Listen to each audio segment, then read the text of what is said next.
UAE को जिस तरह निशाना बनाया गया है, ये किसी भी रूप में स्वीकार्य नहीं है। इसमें भारत और यूएई की स्ट्रेटेजिक साझेदारी, इसका महत्व कई गुना बढ़ गया।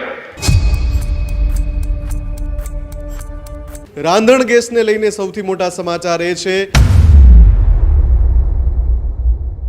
જથ્થો કે પુરવઠો ખૂટવો ના જોઈએ।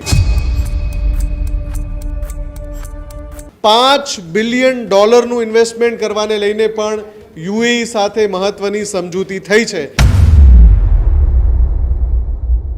રાંધણ ગેસની ચિંતા વચ્ચે આજના સૌથી મોટા સમાચાર। $5 બિલિયન રોકાણ માટે યુએઈ સાથે સમજૂતી છે તે થઈ। હજુ સુધી તમે અમારી ચેનલને સબસ્ક્રાઇબ નથી કરી તો અત્યારે જ ન્યૂઝરૂમ ગુજરાતને સબસ્ક્રાઇબ કરો, ફેસબુક અને ઇન્સ્ટાગ્રામ પર ફોલો કરો।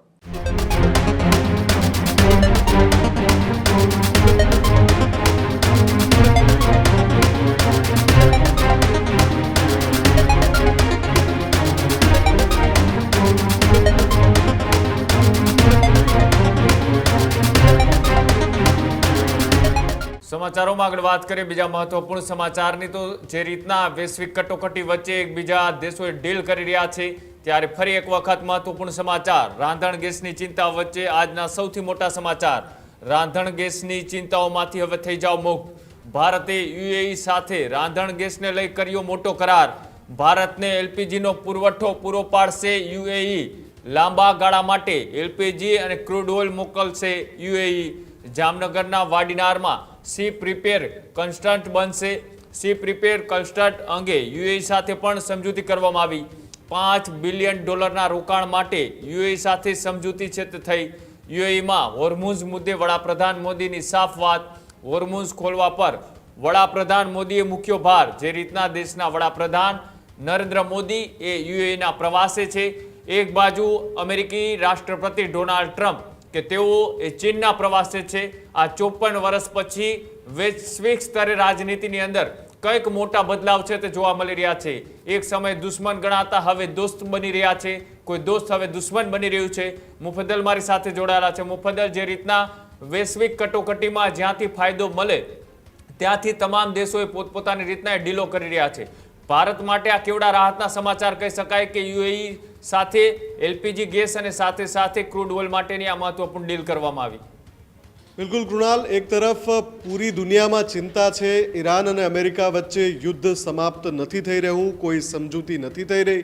એ બધાની વચ્ચે ભારતના તમામ નાગરિકો માટે રાંધણ ગેસને લઈને સૌથી મોટા સમાચાર એ છે કે રાંધણ ગેસને લઈને તમામ ચિંતાઓ પર પૂર્ણવિરામ આવી ગયું છે, કેમ કે ભારતે યુએઈ સાથે લાંબા ગાળા માટે એલપીજી સપ્લાયનો કરાર કરી લીધો છે। એટલે કે અત્યારે જ્યાંથી ભારત એલપીજી માટે શિપ ટેન્કર મંગાવે છે એમાં હવે યુએઈ સાથે પણ મોટા પાયે એમઓયુ થયા છે અને આ એમઓયુથી એ વસ્તુ નિશ્ચિત થઈ ગઈ છે, જેના ઉપર ભારત લગાતાર કોશિશ કરી રહ્યું છે કે કદાચ ભાવમાં વધારો થાય આંતરરાષ્ટ્રીય પરિબળોના કારણે પણ જથ્થો કે પુરવઠો ખૂટવો ના જોઈએ। અને રાંધણ ગેસ એમાં સૌથી જરૂરી બાબત છે। નાગરિકના રસોડાની વાત છે અને નાગરિકનું રસોડું છે એ પરેશાન ન થવું જોઈએ, એટલે જ યુએઈ સાથે રાંધણ ગેસને લઈને ભારત સરકારે આ મોટો કરાર કર્યો છે।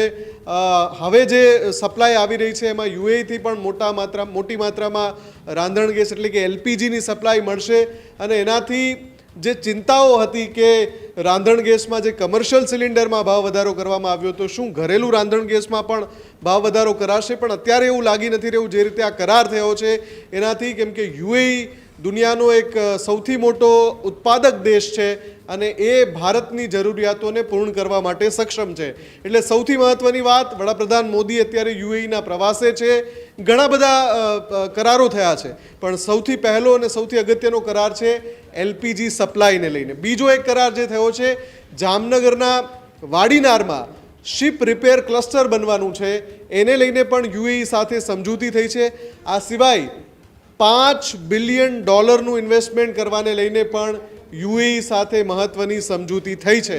એટલે ખૂબ જ ફળદ્રુપ આ જે મુલાકાત છે વડાપ્રધાન મોદીની યુએઈની એ રહી છે અને આ બેઠકમાં બીજી સૌથી અગત્યની વાત કે યુએઈ કે જે ઈરાનની સાથે અત્યારે સંઘર્ષમાં ચાલી રહ્યું છે અને ઈરાને પણ જ્યારે અમેરિકાનો જવાબ આપવા માટે યુએઈ પર હુમલા કર્યા હતા, યુએઈએ સૌથી વધારે એની નિંદા કરી હતી અને એક સિક્રેટ રિપોર્ટ એવો પણ હતો કે યુએઈ જ એ દેશ છે જેણે મિડલ ઇસ્ટમાંથી એકમાત્ર એવો દેશ છે કે જેણે ઈરાન પર હુમલા કર્યા હતા.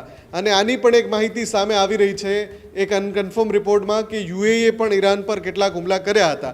આ બધાની વચ્ચે વડાપ્રધાન મોદી અત્યારે યુએઈમાં છે અને ત્યાં એમણે હોર્મુઝને લઈને બહુ સાફ વાત કરી છે. વડાપ્રધાન મોદીએ ફરી એકવાર યુએઈના જે વડા છે એમની સામે બેસીને કહ્યું કે હોર્મુઝ તો ખોલવું જ પડશે, બહુ જલ્દી એને ખોલી નાખવું જોઈએ, કેમ કે વૈશ્વિક જે જરૂરિયાતો છે, વૈશ્વિક વ્યાપાર માટે મુક્ત જે સમુદ્ર જળમાર્ગ હોવો જોઈએ એમાં હોર્મુઝ સ્ટ્રેટની બંધી છે એ બાધા બની રહી છે અને એટલે જ હોર્મુઝ તુરંત જ ખોલવું જોઈએ. એટલે કે યુએમાં બેસીને વડાપ્રધાન મોદી ઈરાનને પણ એક મેસેજ આપી રહ્યા છે. વડાપ્રધાન મોદીએ આ સિવાય પણ યુએઈ સાથે સંબંધોને લઈને ઘણી બધી વાતો કરી. વડાપ્રધાન મોદીએ સંયુક્ત જે પ્રેસ કોન્ફરન્સ થઈ અને સંયુક્ત જે બેઠક થઈ એ દરમિયાન શું કહ્યું એ પણ સાંભળી. मैं अपने दूसरे घर आया, ये शब्द, ये भाव मेरे जीवन की बहुत बड़ी पूंजी है. आज भी जिस प्रकार से आपकी वायुसेना के जहाजों ने एस्कॉर्ट किया, ये भारत के लोगों का सम्मान है. आपने पिछले दिनों प्राकृतिक आपदा के कारण कुछ इलाकों में जो परेशानियां आई, उन पीड़ित परिवारों के लिए संवेदना व्यक्त की. इसके लिए भी मैं आपका बहुत बहुत आभारी हूं. ब्रदर, पिछले कुछ समय से आपसे फोन पर तो बात होती रहती थी, परंतु मैं स्वयं आपसे मिलने के लिए बहुत ही बेताब था, आतुर था. अनेक क्यों, लेकिन मुझे ऐसा लग रहा था कि मुझे जितना हो सके उतना जल्दी आपके पास आना चाहिए, आपको मिलना चाहिए.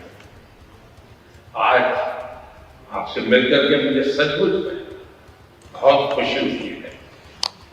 ब्रदर, जैसा मैंने आपको पहले भी कहा है, यूएई पर हुए हमलों की हम कठोर निंदा करते हैं. यूएई को जिस तरह निशाना बनाया गया है, ये किसी भी रूप में स्वीकार्य नहीं है. ब्रदर, इन कठिन परिस्थितियों में आपने जिस संयम, करेज और विजडम का परिचय दिखाया है, यह बहुत ही सराहनीय है. राष्ट्रीय एकता, सुरक्षा और क्षेत्रीय अखंडता को बनाए रखने आपके नेतृत्व में उठाए गए कदमों का हम अभिनंदन करते हैं. कठिन समय यूएई में रहने वाले भारतीय समुदाय की चिंता करने और उनकी देखभाल की जाए. जिस प्रकार से आपने उनको अपने परिवार के सदस्य पर संभाला है, मैं यूएई सरकार का, आपका, रॉयल फैमिली का हृदय से बहुत बहुत आभार व्यक्त करता हूं. ब्रदर, पश्चिम एशिया क्षेत्र में युद्ध की परिस्थिति का प्रभाव आज पूरे विश्व पर दिखाई दे रहा है. भारत ने हमेशा समस्याओं के समाधान के लिए डायलॉग और डिप्लोमेसी को प्राथमिकता दी है. होर्मुज़ को फ्री, ओपन और सेफ बनाए रखना, ये हमारी सबसे बड़ी प्राथमिकता है. इस विषय में अंतर्राष्ट्रीय कानूनों का पालन आवश्यक है. ब्रदर, भारत हर परिस्थिति में यूएई के साथ कंधे से कंधा मिलाकर खड़ा है और आगे भी खड़ा रहेगा. जल्द से जल्द शांति और स्थिरता की बहाली के लिए भारत हर संभव सहयोग देने के लिए तैयार है. ब्रदर, हमारी कॉम्प्रिहेंसिव स्ट्रेटेजिक पार्टनरशिप को निरंतर नई ऊंचाइयों तक पहुंचाने के लिए मैं आपका हृदय से बहुत बहुत अभिनंदन करता हूं।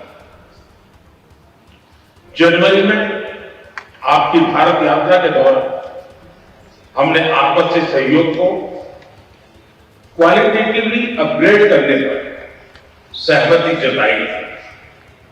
इतने कम समय में भी हमने सभी विषयों में उल्लेखनीय प्रगति की। दोनों टीमों के बीच भी करीबी संपर्क रहा। आज जिस तरह की परिस्थिति है, इसमें भारत और यूएई की स्ट्रेटेजिक साझेदारी, इसका महत्व कई गुना बढ़ गया। हम आने वाले समय में हर क्षेत्र में साथ मिलकर के आगे बढ़ते रहेंगे। एक बार फिर आपके आत्मीयता भरे स्वागत और गहरी मित्रता के लिए मैं हृदय से आपका बहुत बहुत आभार व्यक्त करता हूं। હજુ સુધી તમે અમારી ચેનલને સબસ્ક્રાઇબ નથી કરી તો અત્યારે જ ન્યૂઝરૂમ ગુજરાતને સબસ્ક્રાઇબ કરો, ફેસબુક અને ઇન્સ્ટાગ્રામ પર ફોલો કરો।